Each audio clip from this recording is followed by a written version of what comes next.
I'm Anna Lee, the Creative Director at Artspace, and today I want to talk a little bit about our current open call for exhibitions for the 2026-27 exhibition cycle here at Artspace.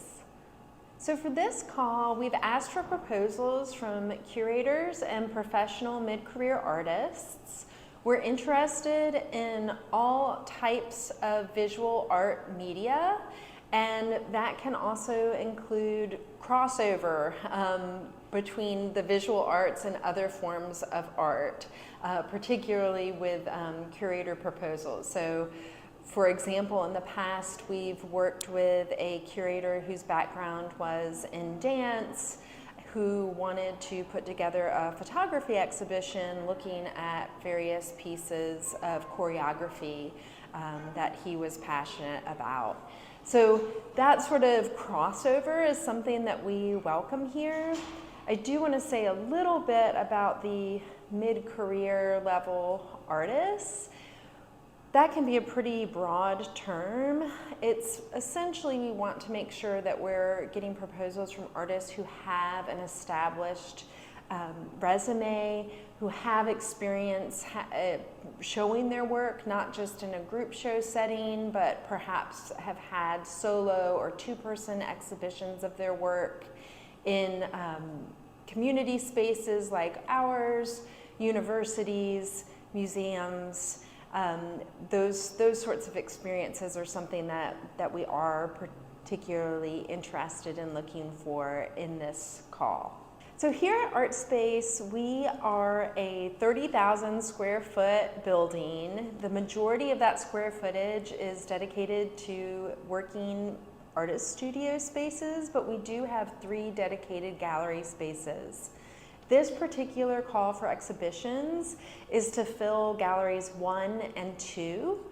It is helpful to us if you have an idea of which of those spaces you prefer, but it's certainly not necessary, and often I may suggest an alternate space depending on my own familiarity with those spaces. You can find floor plans of both Gallery 1 and 2 on our website. But the main differences to keep in mind is Gallery 2 is located on the 2nd floor. We do have an elevator where work can be transported upstairs. If you have familiarity with our building and if you have a very clear vision for your exhibition, just keep which of the spaces you might prefer to have your show in mind when you're writing your proposal.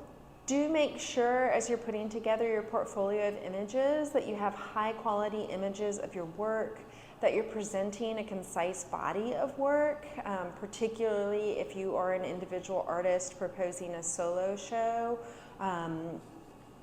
If you're a curator proposing a group exhibition, having examples from some of the artists that you hope to work with, or examples of work that resonates with the themes that you're hoping to work with, is the most helpful way to put together that portfolio.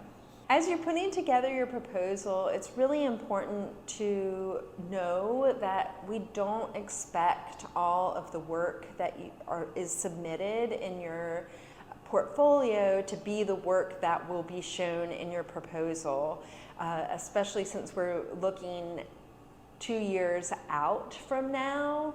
What's most important is that those images show your artistic voice and help us, as we're reviewing the applications, understand what we might expect in terms of the quality of the work, the aesthetic within which you're working, but it doesn't need to fully align with your proposal. I think it's always interesting for me to have the opportunity to work with an artist who hasn't completed a body of work that they're hoping to show.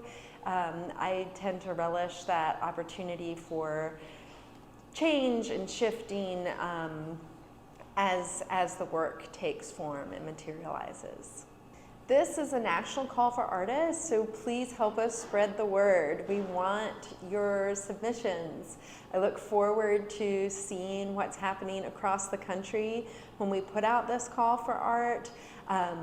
March the 6th is the deadline, so mark your calendar, and I look forward to seeing what you submit.